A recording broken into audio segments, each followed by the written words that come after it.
ప్రతి కుటుంబం కూడా పరలోకానికి ప్రతిబింబం అంట. There is no perfect family, don't fear.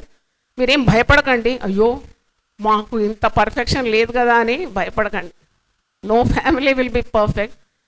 తప్పకుండా కుటుంబంలో అవకతవకలు ఉంటుంది, కానీ కొదువలన్నీ తీర్చే ఒక దేవుడు ఉన్నాడు. దేవుని స్తోత్రం, హల్లెలూయా. All the shortcomings in the family will be redressed by our saviour lord and Jesus Christ. కాబట్టి నీకు ఏది ఉన్నా కానీ జస్ట్ టేక్ టు జీసస్ అంతే. నేనైతే అట్లనే చేస్తాను. నాకు ఏ బాధ ఉన్నా మరి దేవుని సన్నిధిలో గడుపుతాను, చెప్తాను, నా హృదయాన్ని దేవుని తెలియజేస్తాను. ఈ బాధ ఉంది, this particular spot I cannot deal lord, ఇది నేను చేయలేని పని. దేవా నీవే intervene, you should intervene lord, you should intervene. You have to come into the midst of our family and redress this. I cannot do by my self.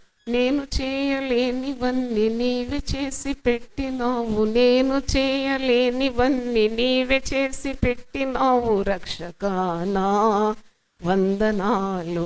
రక్షక నీకు వందనాలు, ఎందుకంటే నేను చేయలేని కార్యాలు అన్నీ కూడా నీవు నా కొరకు ఏం చేస్తావు, చేసి పెడతావు. God is kind. కాబట్టి నువ్వు ప్రార్థన చేసి నీవు నీ కుటుంబాన్ని చక్కగా కట్టుకోవాలి.